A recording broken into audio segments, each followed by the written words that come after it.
She leaves with my name."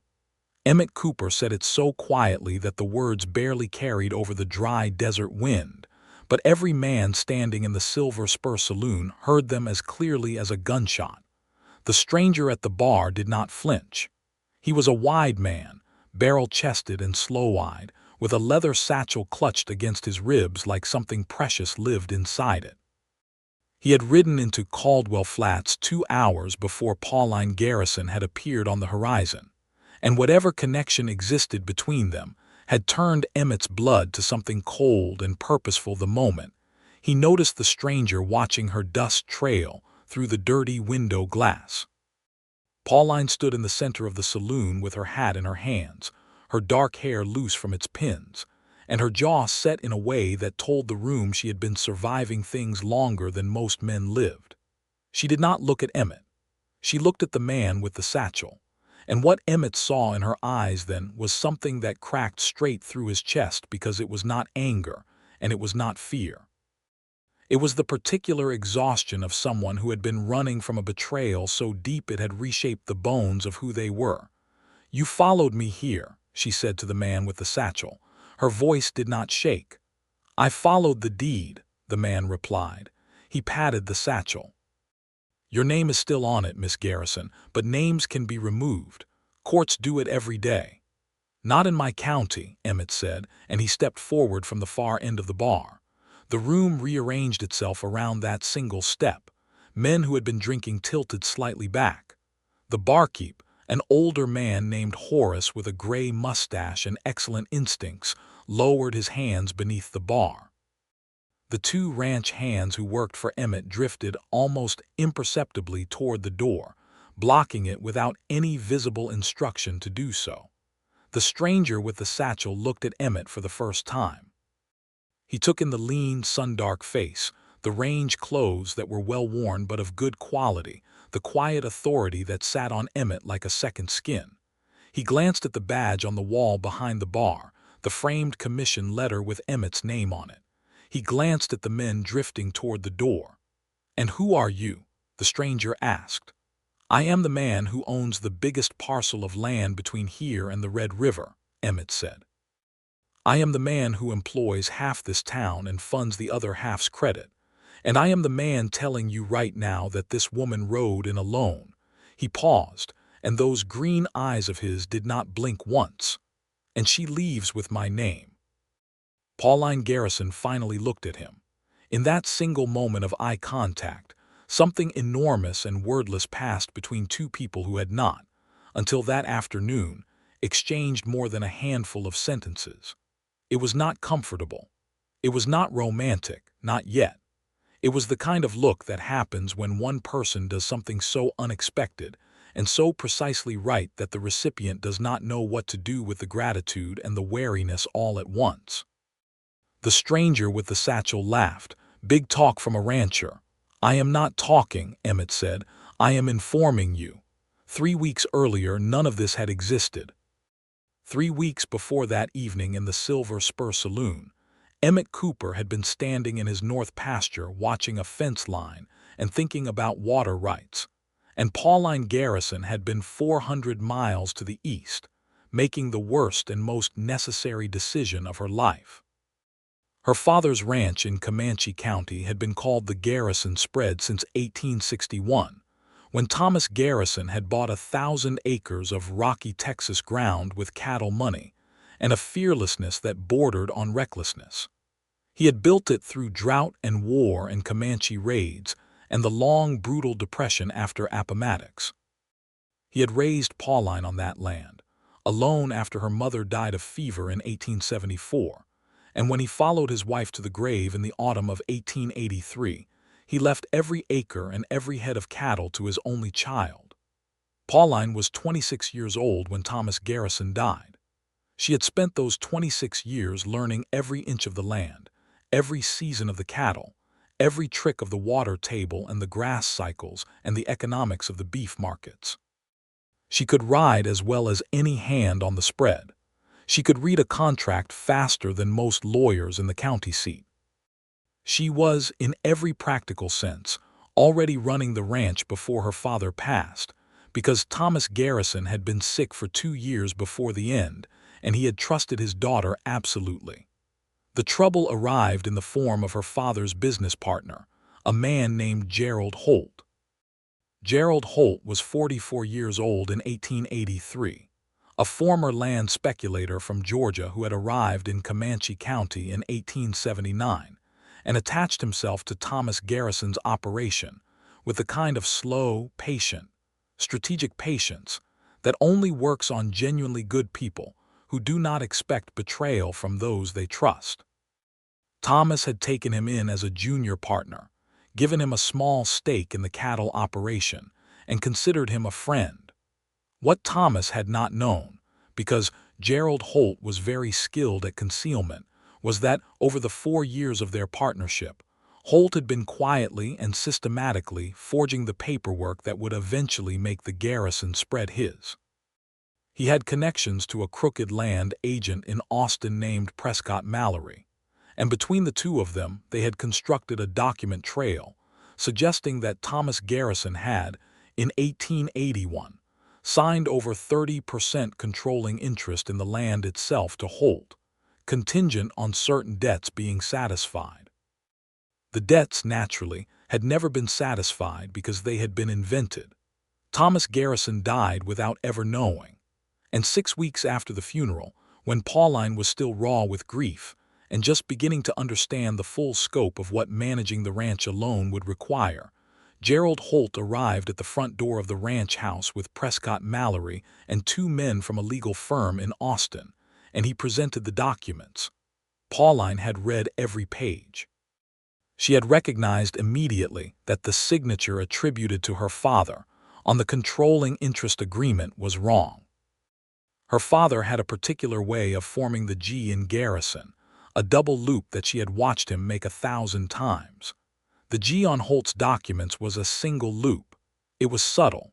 It was the kind of thing you would only notice if you had spent a lifetime watching the real thing.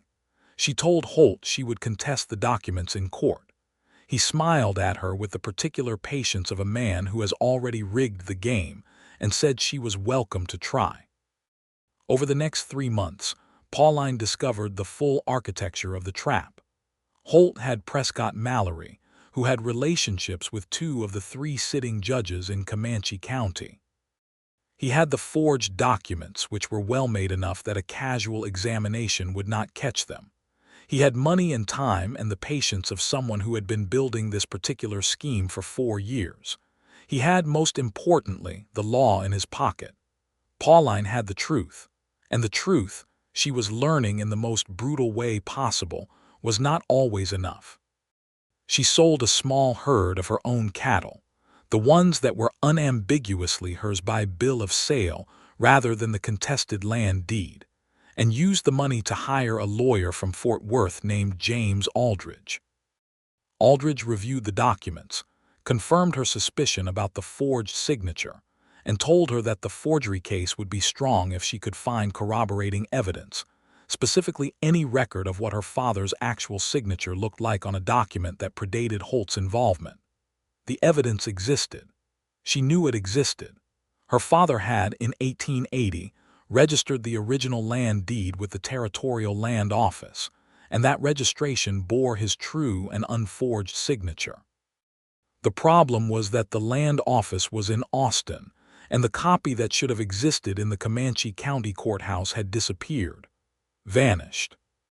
The county clerk, a mealy-faced man named Durbin who owed Holt 3 years of gambling debts, claimed it had never been filed.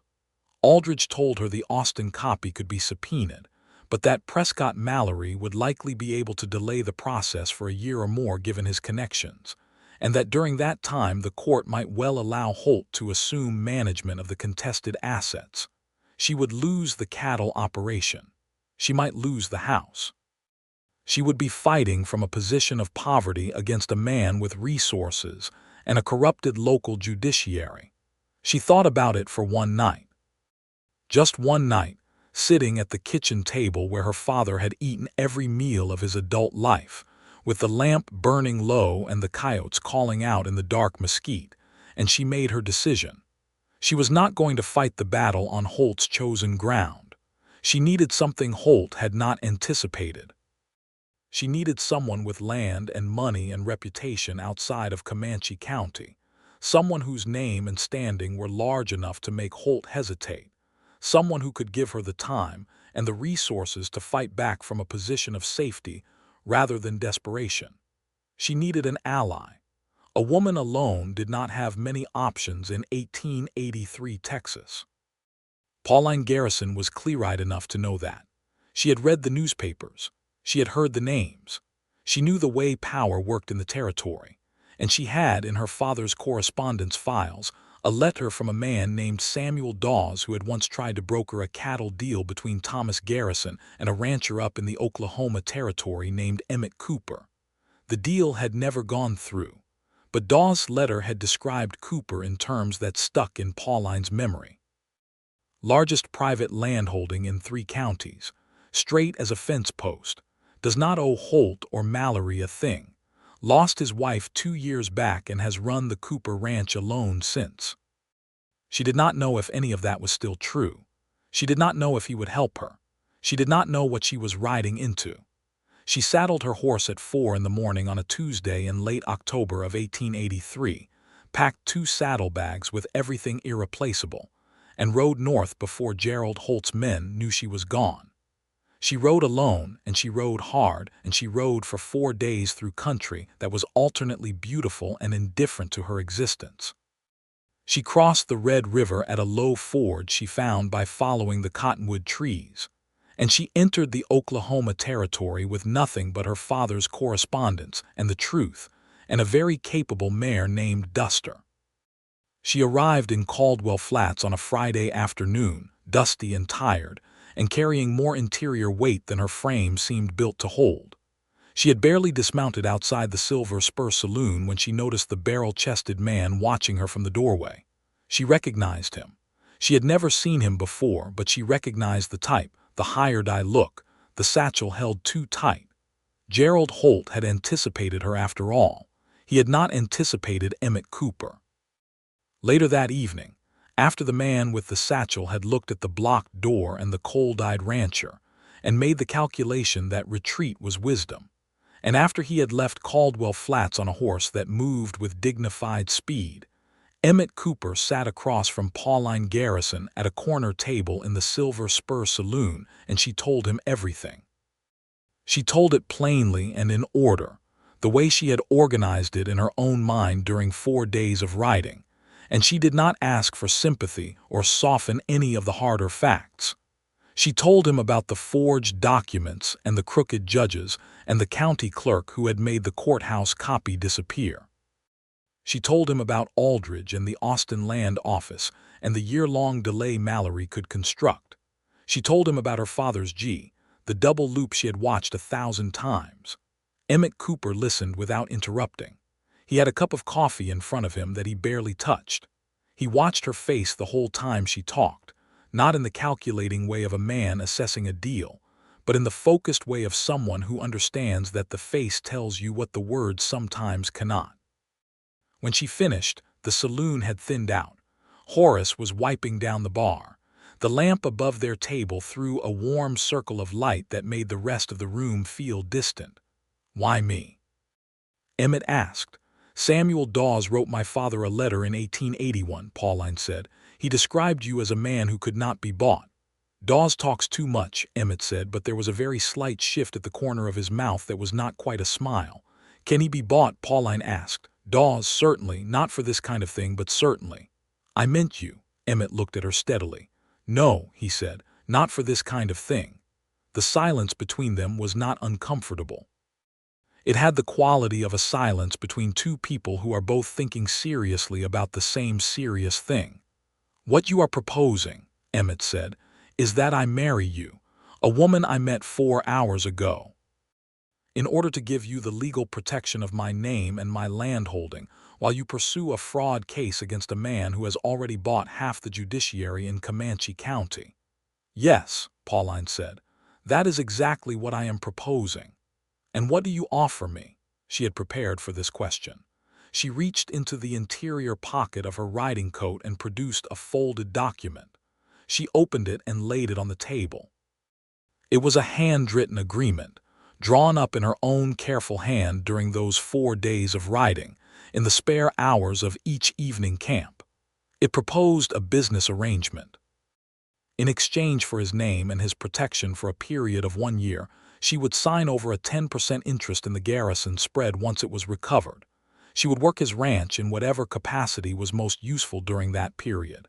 And if at the end of the year either party wished to dissolve the arrangement, the marriage could be annulled on grounds of non-consummation. Emmett read it carefully. He read it twice.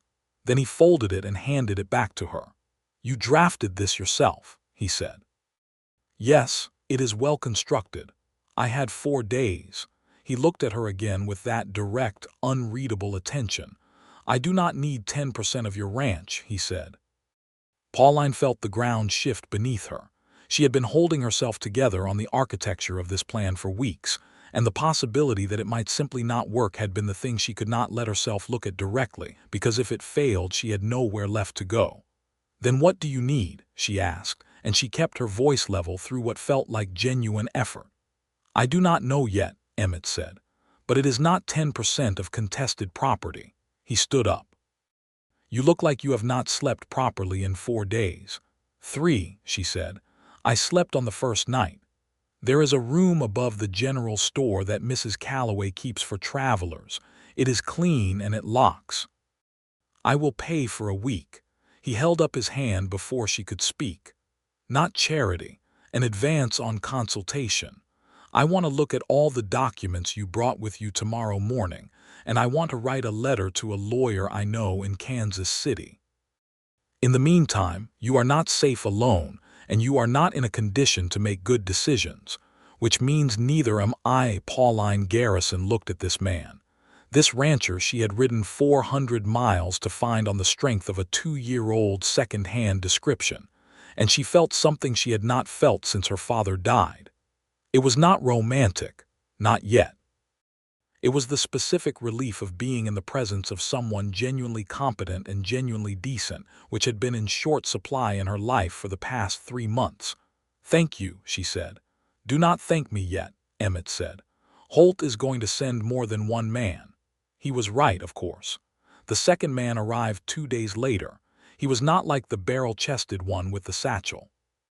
He was lean and quiet, and he wore a preacher's coat, and he asked careful questions at the general store and the livery stable about a young woman traveling alone. By the time Emmett heard about it, through the network of information that exists in small towns where everyone watches everything, the lean man had already identified where Pauline was staying. Emmett moved Pauline to the Cooper Ranch that afternoon. The ranch was 6 miles east of Caldwell Flats along a creek that ran clear in October, fed by a spring that had never gone dry in the 18 years Emmett had worked the land. The house was large by territorial standards, built of limestone and oak timber, 2 stories with a deep porch on the south side, and a kitchen garden that had gone slightly wild since his wife Margaret had died. There were outbuildings and a barn and a bunkhouse where 8 ranch hands lived, and there was a dog named General who was theoretically a cattle dog but in practice was primarily interested in lying in the sun. Pauline stood on the porch and looked out at the land and thought about her father's land and felt the grief move through her like weather. "It is very quiet," she said. "Town is 6 miles, Emmett said. "That is the point." She looked at him. He was standing at the porch railing looking out at the same view, but not in a showing-off way. In the way of a man who looks at something he loves as a habit. "How long have you been here?" she asked. "I came out from Missouri in 1865, he said. "I was 19. I had $30 and a horse that was better than I deserved." He paused. "I have been on this specific piece of land since 1869 when I filed the claim." "You built all of this from $30. And 14 years, he said, and a great deal of bad weather and good cattle and more luck than a man has any right to expect." He glanced at her sideways. "Your father did the same thing." "Yes," she said. "He did." They stood in the quiet together for a while. In the distance, One of the ranch hands was working a young horse in the round pen, and the sound of hooves in soft dirt carried on the air. "I wrote to my lawyer in Kansas City this morning," Emmett said. "His name is Callahan. He is not brilliant, but he is thorough, and he is completely uncorruptible, which in my experience matters more than brilliance. I asked him to look into Prescott Mallory's professional history. A man does not forge documents for the first time at 40 years old. There will be a pattern." Pauline turned to look at him fully. "You are already helping me." "I am protecting an investment," he said, in a way that was not entirely convincing. "You said you did not want 10% of contested property." "I said I did not need it." He pushed himself off the railing. "There is a room at the end of the hall upstairs. It was my daughter's room before she went east to school. You are welcome to it for as long as you need." "You have a daughter." Something moved across his face. "Her name is Clara. She is 17. She is at a school in St. Louis that her mother wanted for her." He said it simply, without embellishment, but Pauline heard the shape of the grief inside it. His wife had been dead 2 years, and the house had been emptied of the women in it, and he had been running a ranch alone in the quiet. "How old are you?" she asked, because the question mattered practically and she had not yet asked it. 37, he said. "I am 26, she said. "I know," he said. "Horace at the saloon told me." She almost laughed. "Small town." "Very," he said. She took the room at the end of the hall, and that night she slept for 11 hours straight, which was the first real sleep she had gotten since before her father died. And she woke in the morning to the smell of coffee and bacon and the sound of the ranch coming alive in the cool October air. And she lay in the narrow bed that had been Clara Cooper's bed and stared at the ceiling and allowed herself, very carefully, to begin to hope. 3 days into her stay at the Cooper Ranch, she asked Emmett to let her help. She was not accustomed to being idle, and the idleness was making her restless, and the restlessness was making her think too much about Gerald Holt, which made her angry in a way that was not productive. She found Emmett at the breakfast table going over account books, and she sat down across from him and said, "Put me to work." He looked at her over the account books. "What can you do?" "I can ride and rope and brand and doctor cattle. I can read financial documents and I can keep accounts. I know water management and seasonal grazing rotation. I can cook, though not inventively." She paused. "I can also shoot, but I prefer not to." Emmett put down the account books. "Most women I have met would not list shooting last. Most women you have met did not grow up the way I did." He was quiet for a moment, looking at her in that focused, reading way he had. Then he pushed the account books toward her. "My hay supplier in Wichita has been overcharging me for 2 seasons, and I cannot find exactly where he is doing it. The invoices are there. Take a look." It took Pauline about 40 minutes. The supplier, a man named Beckwith, had been adding a small handling fee to every invoice. Too small to jump out on any individual transaction, but consistent enough that over 2 seasons it had added up to nearly $80. She circled every instance and wrote out a summary on a separate sheet of paper and handed it back to Emmett. He looked at the summary for a long time. "How long did that take you?" 40 minutes. He set the paper down. "Beckwith has been my supplier for 6 years.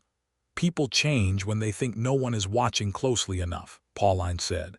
He looked at her then, and it was a different kind of looking than before. Not the assessing, competent person look, but something more personal and more careful, as though he was seeing something that surprised him, and he was not entirely sure what to do about it. He wrote to Beckwith that afternoon and withheld the next payment pending a corrected accounting. They settled into a rhythm over the following week that was both practical and, in its way, quietly intimate.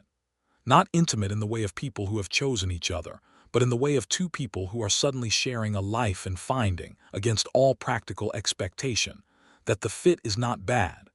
Emmett was organized and direct, and he did not waste words or time. Pauline matched him in both. They worked the same hours and ate at the same table, and in the evenings Emmett would sometimes read by the fire and Pauline would write letters to Aldrich in Fort Worth about the case. and they would be together in the same room without feeling the need to fill every silence. The ranch hands, 8 men ranging in age from 20 to 50, received Pauline with a range of reactions from frank curiosity to quiet acceptance. The oldest of them, a Mexican man named Rodrigo Vega, who had been with Emmett since 1871 and knew the land as well as its owner, watched Pauline with particular attention for the first 3 days and then, apparently satisfied by what he observed, simply included her in the normal operations of the day as though she had always been there. She was grateful for this. She worked with them in the round pen on 2 green horses that needed handling, and she was good enough that Rodrigo said nothing for a long time and then finally said, in his careful, accented English, "Your father taught you well." "He did," she said, and did not trust herself to say more. On the 8th day of her stay at the Cooper Ranch, Gerald Holt himself arrived in Caldwell Flats. Emmett learned this from his ranch hand, a young man named Davis who rode in from town with the information late in the afternoon. Holt had arrived with 3 men and taken 2 rooms at the only hotel in town, which was called the Territorial and was not as grand as its name suggested, and he had been asking questions about the Cooper Ranch. Emmett told Pauline at supper. She put her fork down. Her face went very still in the way he had come to recognize as her version of managing fear. "He does not give up," she said. "No," Emmett agreed. "But he also came himself, which means he is worried." A man who has control of a situation does not travel 400 miles, he sends people. He sent a man already, the one from the saloon, and then the lean one in the preacher's coat, Emmett said, and now himself. He is escalating because the other 2 did not accomplish what he wanted, which was to fright me into going back, or to retrieve the original land documents you brought with you. Emmett looked at her. "Where are they?" "In my saddlebag, in the room." "Let me keep them," he said. "In my safe. He cannot access that without a court order, and no court in this territory is going to issue one without cause." She hesitated. The documents were the last solid thing she had, the physical proof that she was who she said she was and owned what she claimed to own. Handing them to someone else, even someone who had demonstrated in every way that he was trustworthy, went against every instinct that 3 months of betrayal and loss had sharpened to a point. Emmett saw the hesitation. "I understand," he said. "They are yours, keep them. I only wanted to offer." She looked at him for a long moment. Then she got up from the table and went upstairs and came back with the saddlebag and took out the documents and set them in front of him.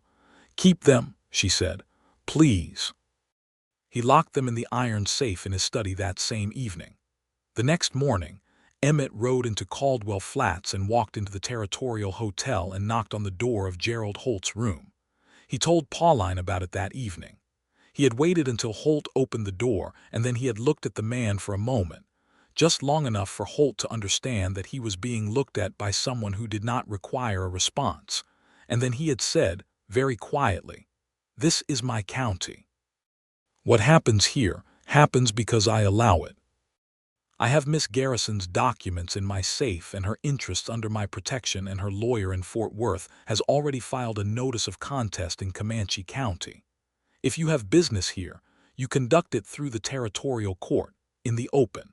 If you bring one more man to this county to frighten or coerce or surveil her, I will know about it inside 2 hours, and I will have the marshal from Wichita here inside a day. Are we clear?" Holt had looked at him with the assessing, patient look of a man who was accustomed to getting what he wanted by waiting. He had said, "You're sticking your neck out for a woman you barely know, Cooper." "I am sticking my neck out for the truth," Emmett had said. "Her case is demonstrably correct.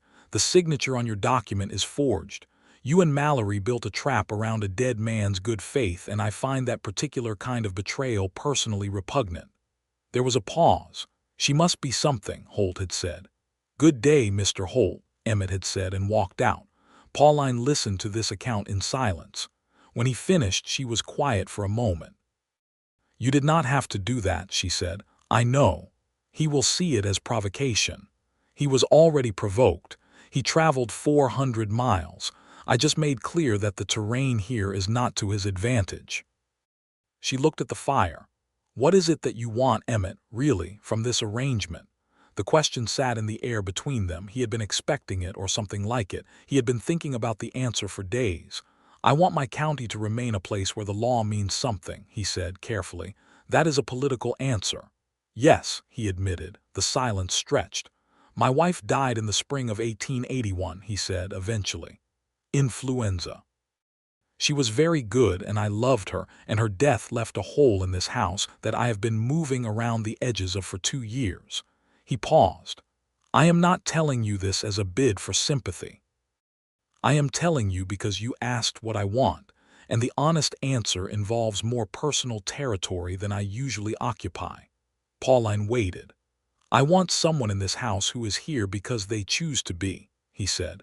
"Not because they were born here or hired here. Someone who finds value in the same things I find value in." He looked at the fire rather than at her. "I was not expecting that person to arrive on a horse at 4 in the afternoon on a Friday with Gerald Holt's man watching from a doorway." The fire cracked. Outside, the October wind moved through the elms along the creek. "That is not a business arrangement," Pauline said. "No," he said. "It is not." She sat with this for a long time. She was 26 years old and she had spent the past 3 months being betrayed and threatened and stripped of everything she had built her life on. And she did not have the luxury of ignoring her instincts, because her instincts were currently the only reliable navigation she possessed. And every instinct she had, sharpened to its keenest point by 3 months of dealing with men who were not what they seemed, told her that Emmett Cooper was exactly what he appeared to be. That did not make it simple. Nothing about her life at that moment was simple, but it was something. "I think," she said carefully, "that we should wait for the letter from Callahan before we make any decisions that cannot be undone." "Agreed," Emmett said immediately, and there was a relief in his voice that was almost funny. He had been bracing for a harder conversation, she realized. "Although," she added, "I should tell you that the man Holt found in the saloon did not concern me half as much as you did when you walked toward him."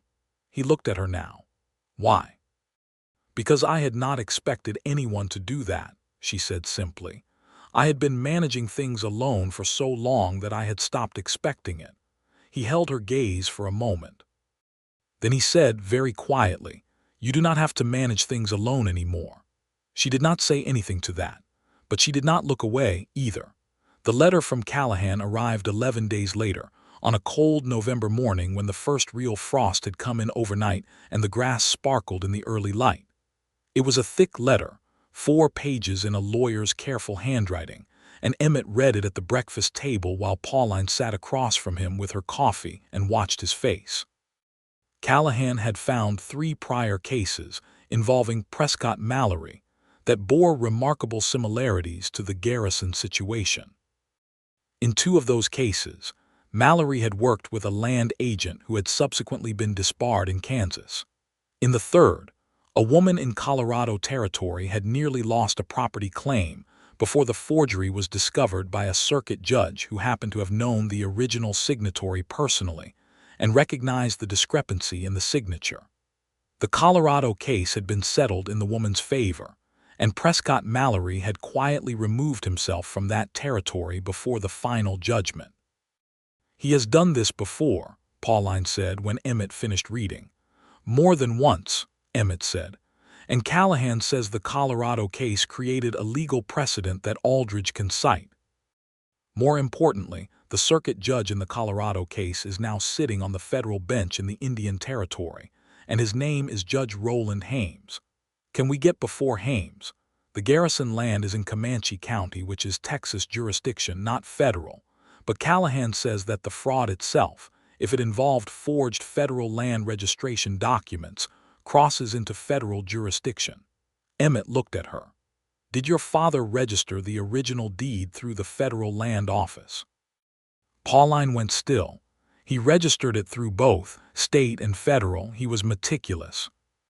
Emmett smiled then, the first full smile she had seen from him, and it changed his face entirely, made him younger and less contained.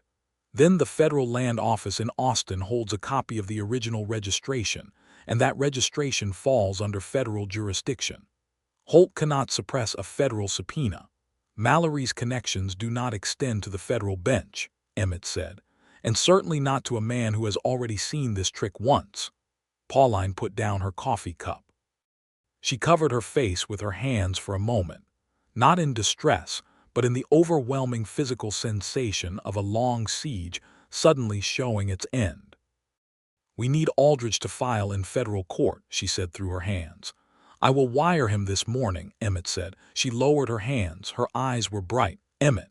"Yes, thank you. I know you keep telling me not to thank you, but I need you to accept it this time." He looked at her with that particular attention, that focused, careful looking that she had grown to recognize as the way he engaged with things that mattered to him. "You are welcome," he said. "This time." That afternoon, while Emmett was in Caldwell Flats sending the wire to Aldridge, Pauline saddled Duster and rode the boundary of the Cooper Ranch's south pasture, not for any particular practical reason, but because she needed to move and think. She thought about her father and about the land in Comanche County, and about what it meant to belong somewhere. She thought about the way Emmett had said you do not have to manage things alone anymore, and how those words had felt like both a gift and a question. She thought about the fact that she was 26 years old, and that she had arrived at this ranch as a stranger with a desperate plan and a well-argued document, and that somewhere in 11 days of shared breakfasts and common work and honest conversation, the desperate plan had dissolved into something she did not have a clean name for. She turned Duster back toward the ranch house, and the late afternoon light was gold and clean across the October grass. And General, the cattle dog, appeared from nowhere to escort her home, which he did by running in circles around Duster's legs in a manner that was both useless and enthusiastic. Emmett was back from town when she got in, and he was standing in the barn with Rodrigo, and when she rode and he looked up, and there was something in his face that was simply glad to see her, and it was so uncomplicated and genuine that it hit her in the chest with more force than all the careful, measured conversations they had been having. "The wire is sent," he said. "Good," she said. She dismounted and began unsaddling Duster. Emmett came and took the saddle without asking, in the easy, unreflective way of someone who does a thing because it makes sense rather than because it means anything beyond itself, and Rodrigo found something to do at the far end of the barn, and in the warm quiet of the stable Pauline said, "I think you should know that I am not doing this because you are useful." Emmett paused with the saddle in his hands. "Doing what?" he asked carefully. "Staying," she said. "I mean, I am staying because the situation requires it, but that is not the only reason I am staying." The saddle went onto the rack. He turned and looked at her, and she looked back at him, and neither of them said anything for what felt like a very long time. Then he said, "I am glad you told me that." And she said, "I thought you should know." And that was all that was said, but in the warm lamplight of the barn, with Duster nosing at the hay and General appearing in the doorway and then wisely retreating, something that had been building very quietly for 11 days settled into something real. The next several weeks were a combination of legal machinery and ordinary ranch life, and Pauline found, to her deep and genuine surprise, that she loved both in equal measure. Aldridge filed in federal court in the last week of November. The filing cited the Mallory precedent from the Colorado case and requested a federal review of the Garrison land registration documents, with a subpoena for the Austin Federal Land Office records and a formal fraud allegation against Gerald Holt and Prescott Mallory. The federal circuit judge assigned to the case was not Roland Hames, but the assigned judge, a practical Missouri man named Porter, was known to Callahan as incorruptible and efficient. Holt's response was swift. He contested the federal jurisdiction, which everyone had expected, and he also filed a counterclaim suggesting that Pauline had fled Comanche County in possession of documents that were rightfully under his management, which was both creative and infuriating. Aldridge responded to this with a motion that Callahan wrote, and that was, by all accounts, quite elegant in its legal demolition of Holt's position. During all of this, life at the Cooper Ranch continued in its rhythms. There were cattle to move before the hard winter, and Pauline rode with Emmett and the hands on a 3-day drive to a winter pasture south of the creek, and it was during those 3 days, sleeping in bedrolls around a shared fire under a sky full of November stars, that things between them shifted again. On the second night, when most of the hands had fallen asleep and the cattle were settled and the fire had burned down to coals, they stayed awake talking. Not about the case, about other things.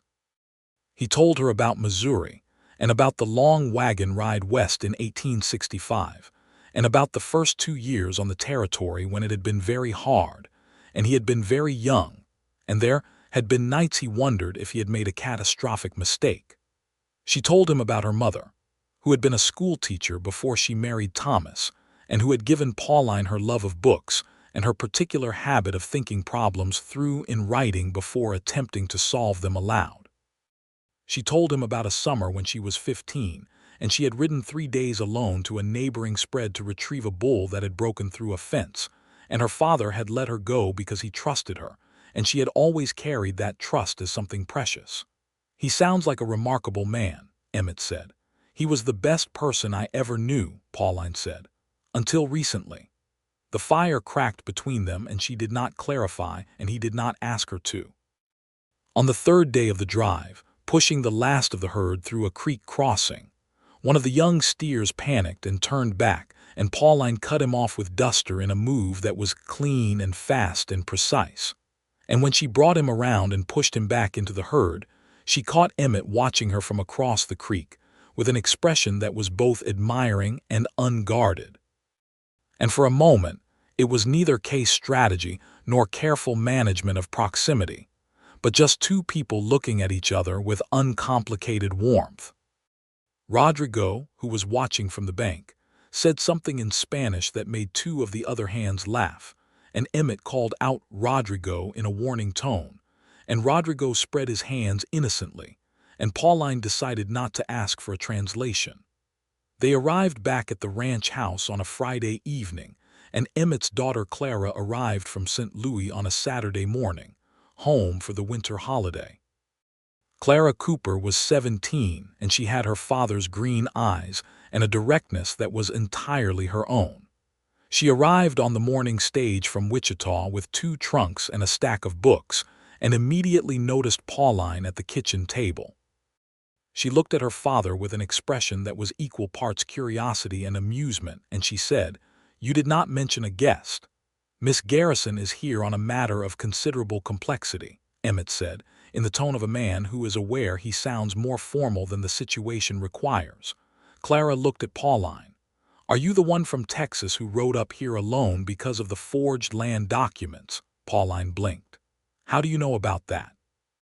"Papa writes to me every week," Clara said, sitting down at the kitchen table as though she had known Pauline for years. "He mentioned it in the last 3 letters. He described you as remarkable and capable and in a difficult situation." "Those are very high compliments from him." She reached across the table and helped herself to the coffee pot. "He almost never uses adjectives." "Clara," Emmett said. "What? It is true." Pauline looked at Emmett. He was standing in the kitchen doorway with an expression that she had not seen on him before, which was the expression of a man who is mildly embarrassed by something he is actually not sorry about. "He did not mention that you were pretty, though," Clara continued thoughtfully. "He usually also does not fail to mention relevant facts." "Clara," Emmett said again, and this time there was a genuine edge to it. "I am going to change out of my traveling clothes," Clara said serenely, and picked up her coffee cup and left the kitchen. Emmett looked at Pauline. Pauline looked at Emmett. "She is very direct," Pauline said. "She has always been that way," Emmett said. "Her mother was too. I apologize." "Do not apologize," Pauline said. "I like her." Clara proved to be, over the following days, an unexpected gift. She was sharp and warm, and she treated Pauline not as a complication or an interloper, but as an interesting person who had shown up in her father's life at an interesting time. And she accepted this, with the intellectual curiosity of someone who found people genuinely fascinating rather than threatening. She also, with the complete lack of subtlety that characterized everything she did, managed to engineer several situations in which her father and Pauline were left alone together in the most natural-seeming ways. And when Emmett noticed this and gave her a long, measured look, she simply looked back at him with her green eyes wide and innocent and said, "I have no idea what you mean, Papa." The federal court hearing was scheduled for the 12th of January in the Territorial Court building in Fort Smith. Aldridge wrote to say that he was cautiously optimistic but that Mallory was going to contest aggressively and that they needed to be prepared for a long day. Emmett, without asking whether he was needed or wanted, simply said at supper one evening, "I will come to Fort Smith with you." Pauline looked at him. "You do not have to." "I am aware of that," he said. The ranch needs management during the winter preparation.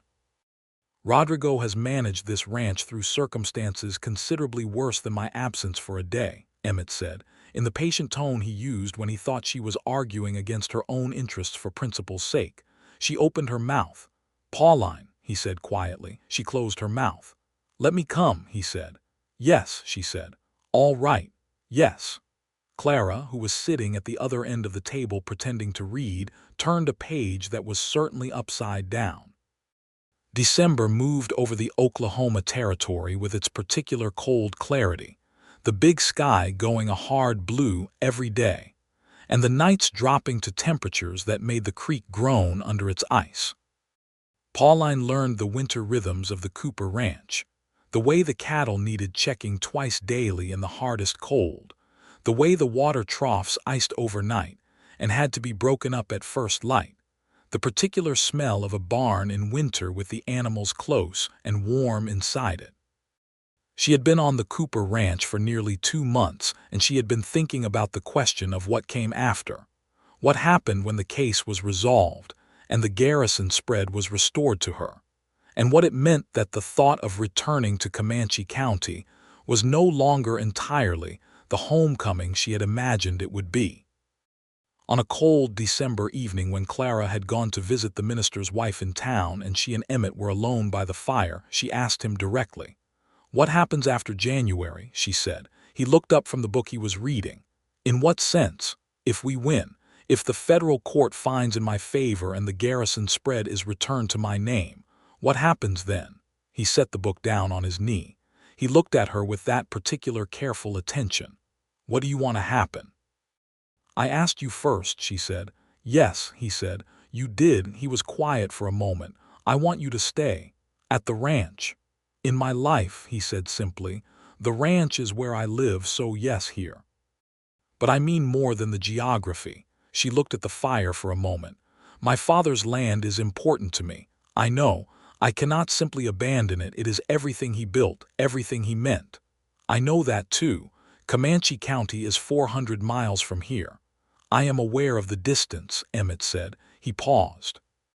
"Callahan tells me that if the Garrison spread is cleared of the fraud claim, the management of it would require someone capable on site, but that someone does not necessarily have to be you personally if a trustworthy foreman could be found." Pauline looked at him. "You have thought about this?" "I have been thinking about it for approximately 6 weeks," he said, with a kind of wry, dry honesty that she had come to love in him. "Emmett."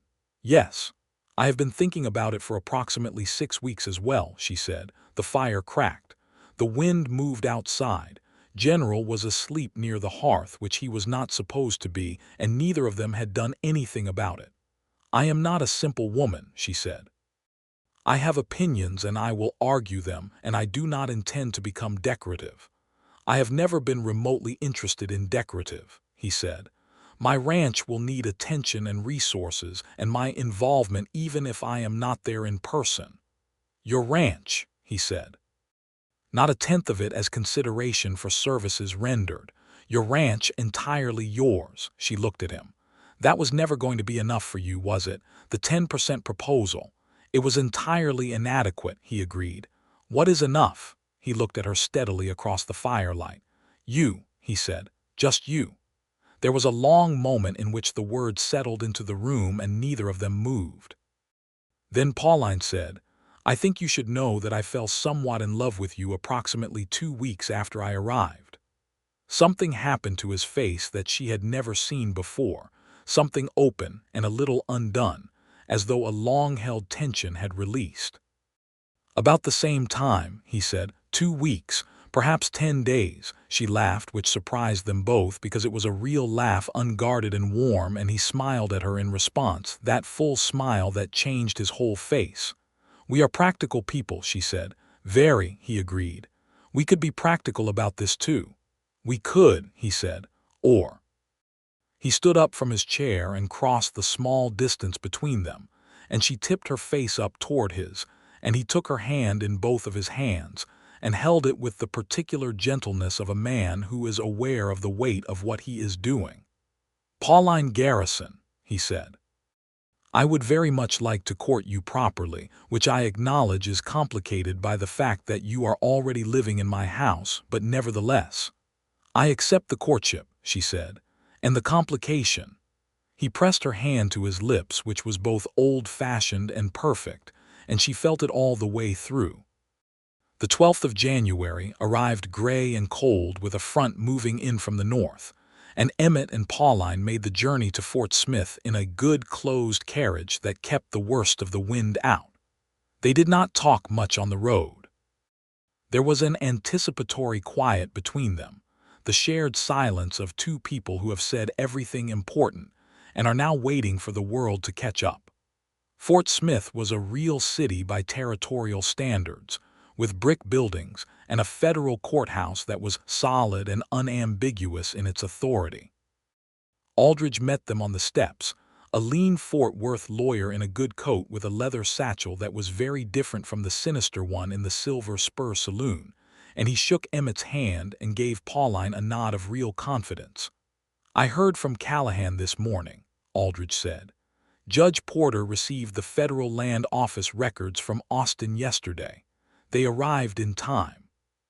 Pauline felt Emmett's hand at the small of her back, not possessively, simply present. "Is the original signature legible?" she asked. "Perfectly," Aldridge said, "and it matches precisely the sample I obtained from the county deed register in Comanche County, your father's registered mark on a separate deed from 1878 which predates Holt's involvement entirely." He paused. "The G has the double loop." She closed her eyes for just a moment. They went inside.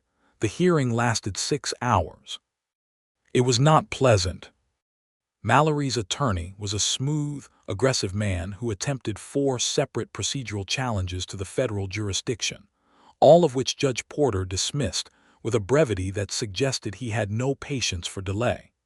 When the Federal Land Office documents were entered into evidence, and the signature comparison was conducted by the court's appointed examiner, a quiet man with a magnifying glass who had apparently done this for 20 years, the conclusion was delivered without drama.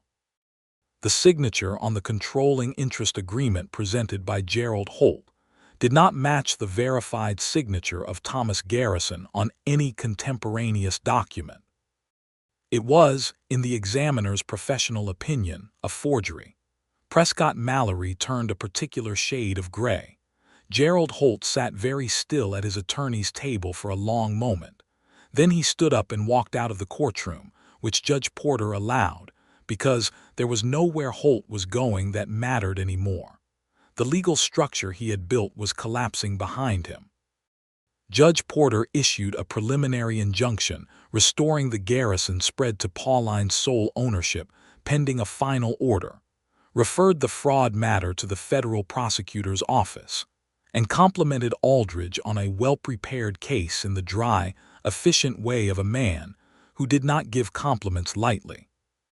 Pauline was standing very straight and very still when the gavel came down.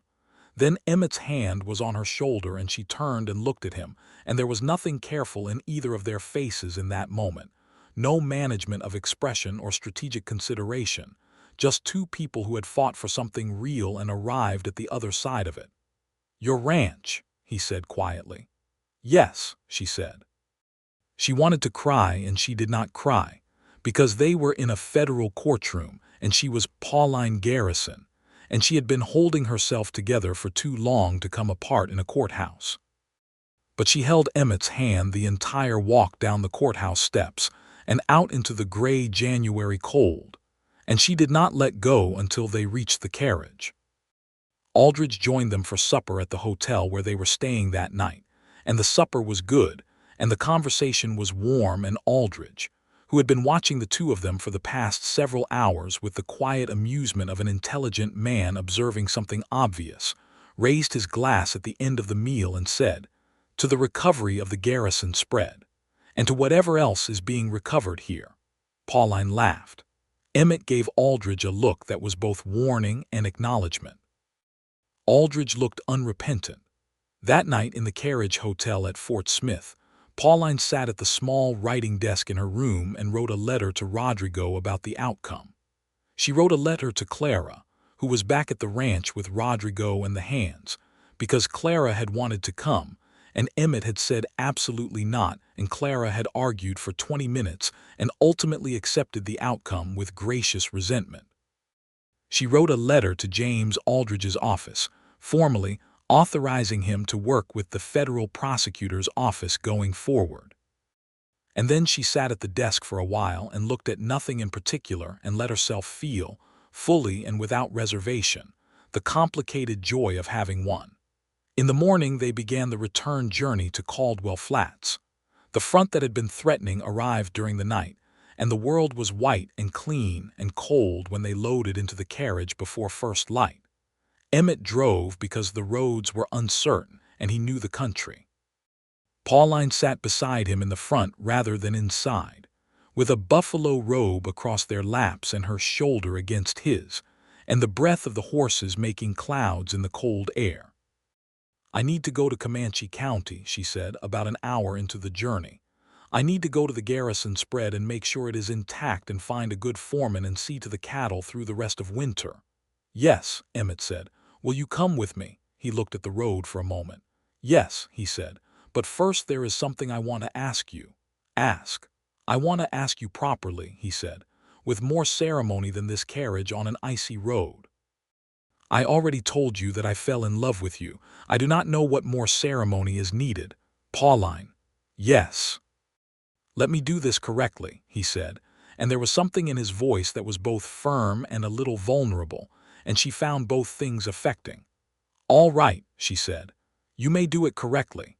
"Thank you," he said with great dignity. She tucked her chin against the cold and smiled at the road ahead of them and felt for the first time in a very long time that her life was going in the right direction. He did it correctly 3 evenings later, back at the Cooper Ranch, on the south porch in the winter cold, with the stars out hard and bright, and Clara absolutely not watching from the upstairs window, about which Emmett had not said a word because he knew perfectly well she was there.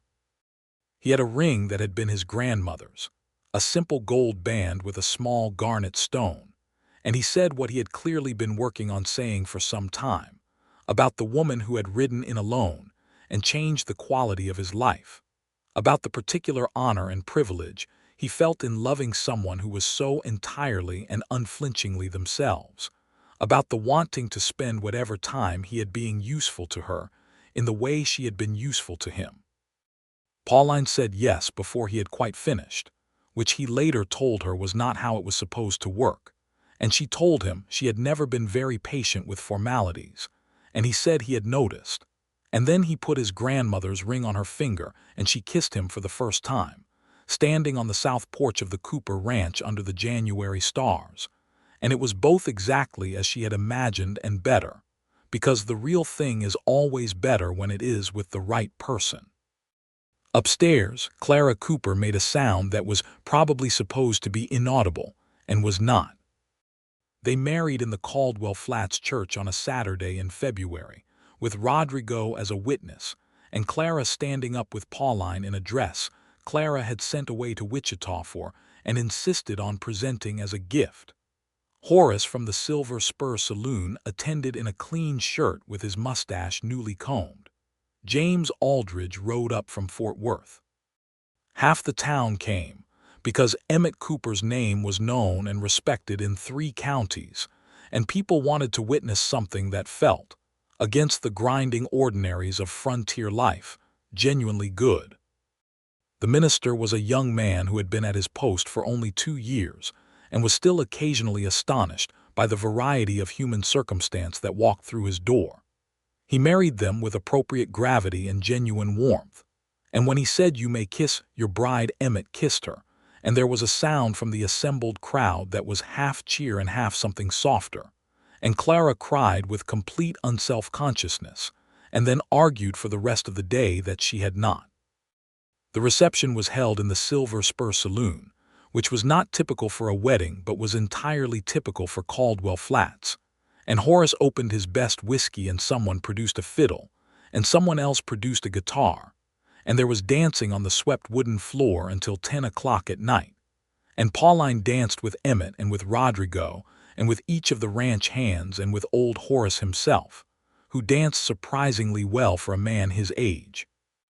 And she felt the warmth of being known and welcomed by a community, not as a stranger passing through, but as someone who had chosen to stay. Late that night, when the dancing was done and the guests had gone home and Clara had been deposited at the minister's house where she was staying for propriety's sake and had left with many eloquent backward glances, Emmett drove Pauline back to the Cooper ranch in the good carriage with the stars very clear and cold overhead. "It is your ranch too now," he said when they pulled up the drive. "The Cooper ranch," she said. "If you want to keep Garrison in the name, we can." She thought about her father. She thought about the double loop of his G, the thing that had been the key to everything. She thought about his particular trust in her, the way he had let her ride 3 days alone when she was 15 because he knew she could do it. She thought about what it meant to carry a name and what it meant to add another one. "The Cooper Ranch," she said, "but I am Pauline Garrison Cooper." "That is a very good name," Emmett said. "Yes," she said, "it is." They went inside. The spring of 1884 brought several things at once.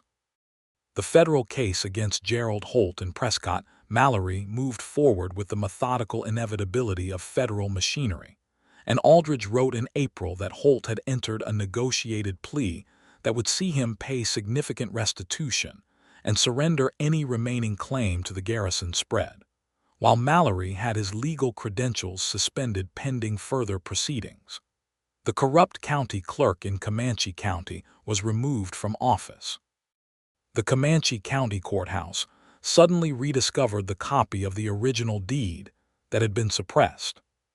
Pauline made 2 trips to the Garrison spread that spring, once in March with Emmett and once in May alone, and on the second trip she found the foreman she needed, a steady, experienced man named Alcott who had worked cattle in Comanche County for 15 years and knew the land and the operation. She put Alcott on salary, restructured the cattle contracts, and sold half the winter herd at a price that more than covered the year of contested management. She also spent 2 days in the house where she had grown up. She walked every room and sat at the kitchen table where her father had eaten every meal, and stood at the window that looked out over the south pasture, and said goodbye to the version of herself that had lived here, not in grief, but in recognition. The way you close a door not because the room was bad, but because you are moving to a larger house. She rode back to Oklahoma carrying 3 things from the house: her mother's small collection of books, her father's best hat, and the framed photograph of Thomas and Eleanor Garrison that had stood on the mantelpiece since 1876. She hung the photograph in the sitting room of the Cooper Ranch between the window and the fire, where she could see it from the kitchen table, and Emmett came and stood beside her and looked at the young faces of 2 people who had built something from nothing, and he put his arm around her shoulders and did not say anything, which was exactly right. On the first day of June, 1884, Pauline told Emmett she was expecting a child. She told him in the kitchen in the morning while he was drinking his first coffee and she was standing at the window looking at the creek, and she said it straightforwardly because that was how she said everything, and she watched his face in the window glass and saw the particular stillness that meant he was feeling something too large to organize quickly. Then he set his coffee cup down and came to the window and turned her around and looked at her face. "Are you well?" he asked first. "Very," she said. "Are you glad?" She looked at him. He was 38 years old with fine lines at the corners of his green eyes and gray threading into his dark hair at the temples, and he was looking at her with that focused, careful attention that was one of the things she loved most about him, the way he always looked at her as though she was the most interesting thing in the room. "Yes," she said, "I am very glad." He put his arms around her then, carefully and completely, and held her against him in the early morning kitchen light, and she could feel that he was glad too, not in a loud or demonstrative way but in the deep, quiet way of a man who has more gratitude than words. "Another person in this house," he said against her hair. "We have room," she said. "We have many rooms." "We have exactly enough rooms," he said. Clara arrived in August for the rest of the summer, and Pauline told her over supper on the first evening, and Clara's reaction was everything expected and more, a cascade of genuine, uncomplicated delight that involved standing up from the table and coming around to embrace Pauline with a warmth that was entirely her father's daughter in the best possible way. "A brother or a sister," Clara said. "We do not know which yet," Emmett said. "I want a brother," Clara said. "I have always wanted a brother." "That is not typically how this works," Emmett said. "I am simply stating my preference," Clara said. "For the record." Emmett looked at Pauline. Pauline was smiling at Clara with the particular warmth of someone who had been an only child herself and understood what this meant. "Noted," Emmett said. On a cold night in late October of 1884, almost exactly 1 year after Pauline had ridden into Caldwell Flats on Duster with Holt's man watching from the saloon doorway, she gave birth to a son. He came into the world during a thunderstorm that cracked and rolled over the Oklahoma Territory with unusual force for the season, and he announced himself with a vigorous cry that Emmett, pacing the downstairs hallway, heard immediately and stopped walking. The doctor, a practical woman named Beatrice Hale, who had been practicing medicine in Caldwell Flats for 8 years, and who had exactly no patience for sentiment during deliveries, but a great deal of patience immediately after, came downstairs 20 minutes later and told Emmett he could go up. Pauline was propped against the pillows with the exhausted, illuminated look of someone who has just done something extraordinary and knows it. The baby was wrapped in a flannel blanket and his face was still new and ancient the way newborn faces are, and he was already calmer than he had been arriving, looking at the world with the slightly affronted expression of someone who has been asked to move before they were fully ready. Emmett sat on the edge of the bed. He looked at his wife and he looked at his son, and for a moment he said nothing because there was nothing adequate. "He is here," Pauline said. "He is here," Emmett agreed. Clara wanted a brother. "Clara will be impossible to live with for at least a week over this," Emmett said. Pauline laughed softly, and it cost her something physically, and she leaned her head back against the pillow and looked at the ceiling for a moment and then looked at Emmett. "Thomas," she said. "I would like to call him Thomas." Emmett looked at her. "After your father, yes, if you are willing." He reached out and took her hand. "Thomas Cooper," he said, testing it. "Thomas Garrison Cooper." "That is a very good name," she said, mirroring what he had said about hers in the carriage. "Yes," he said, "it is." Outside, the storm was moving east and the thunder was rolling away, and the silence after it was the particular silence of the world after rain, clean and vast and still. General the cattle dog had somehow made his way upstairs during all the commotion, and was lying against the door in a way that suggested he had appointed himself guardian, and nobody had the energy to move him. Emmett held his son for the first time, and the weight of the small life in his arms was something he had forgotten, or had put away with the grief of the years since his last child, and finding it again was like finding a thing you had stopped looking for, which was in his experience the way the best things always came. In the spring of 1885, Clara returned from St.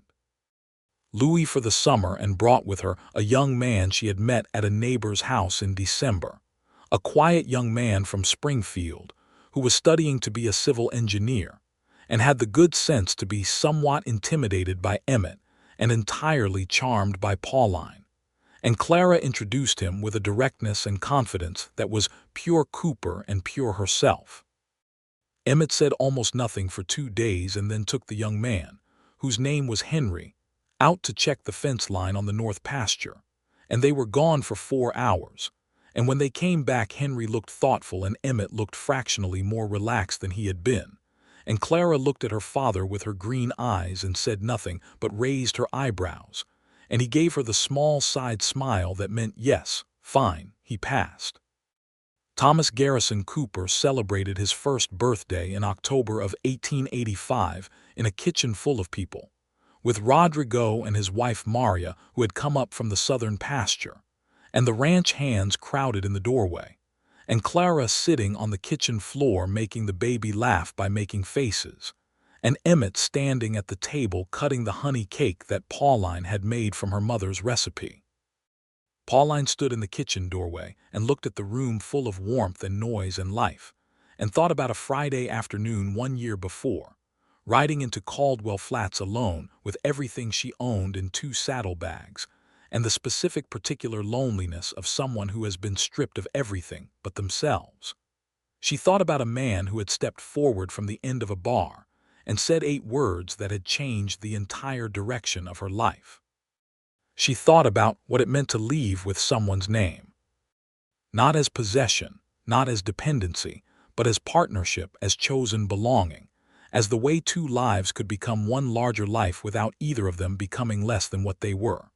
She thought about her father and about the double loop of his G, and about what he would have thought of all of this, and she was fairly certain that Thomas Garrison, who had loved her and trusted her and let her ride 3 days alone when she was 15 because he knew she could, would have found it satisfactory, more than satisfactory.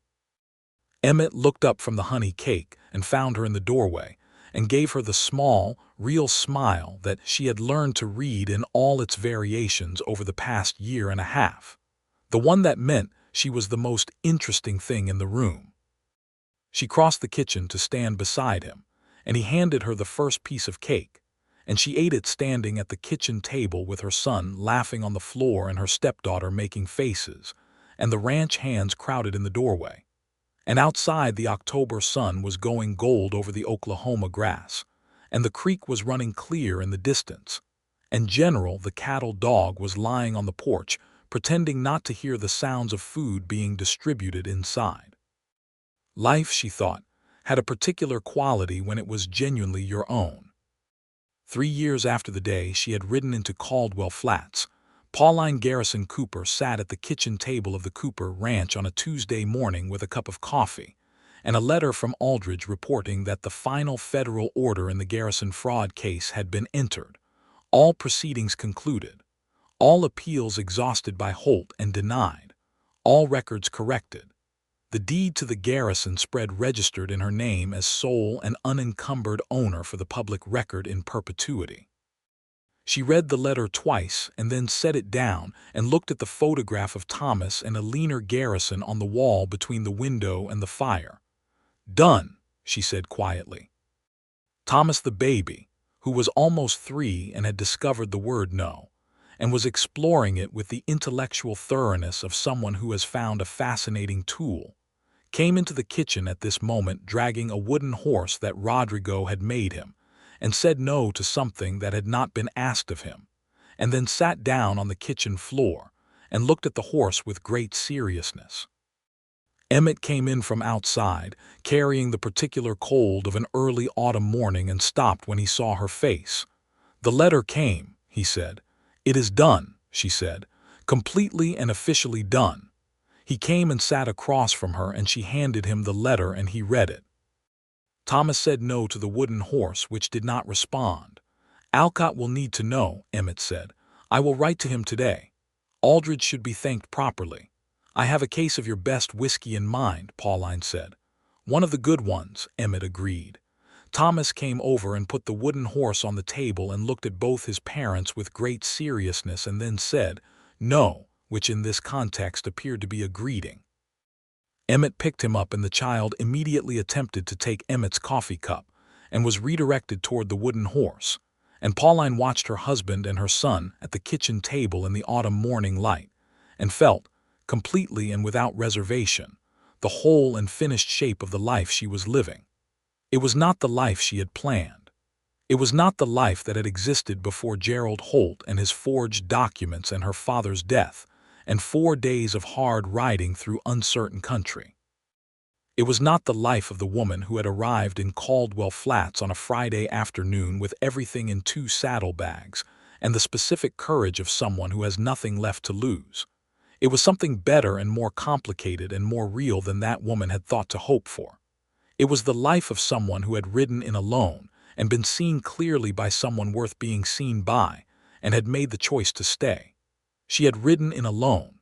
She had left with his name. She had built something entirely her own.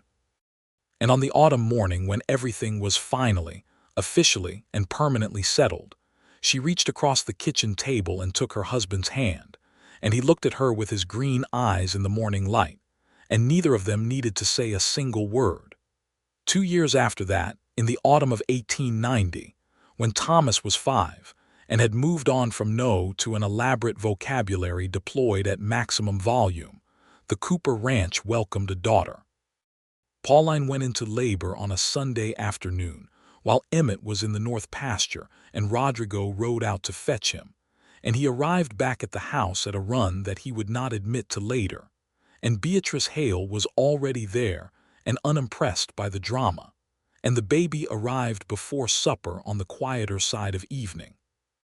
Clara had married Henry the civil engineer by then, and they lived in Fort Smith now, close enough for visits, and Clara arrived 2 days after the birth, and held her half-sister with the particular tenderness of someone who is finally in possession of the baby sibling they asked for years ago, and then complicated matters by asking for a brother instead. "She looks like Papa," Clara said, looking at the baby's face. "She has green eyes," Pauline agreed. "What will you name her?" Emmett looked at Pauline over Clara's head. They had talked about this. They had a few names they both liked. They had not fully decided. "Eleanor," Pauline said, "for my mother." "Eleanor Cooper," Clara said, testing it. She looked up at her father. "That is a good name." "Yes," Emmett said, "it is." Eleanor Cooper was born into a household that was full and warm and built on ground that nobody was going to take. And she grew up knowing her mother's voice reading books at bedtime from a small collection that had traveled 400 miles in a saddlebag, and her father's steady green eyes and his way of looking at things until he understood them, and the photograph on the sitting room wall of 2 young people who had built something from nothing on a piece of rocky Texas ground. She grew up knowing the story of how her parents had met, because it was the kind of story that gets told in a family, the kind that becomes part of the way a household understands itself. About a woman who had ridden 400 miles alone and walked into a saloon with her hat in her hands and her jaw set and everything in 2 saddlebags. About a man who had stepped forward from the end of a bar and said something quiet and certain. About a double loop on a G and a federal courthouse in Fort Smith and a stolen copy of a deed and a ring with a garnet stone.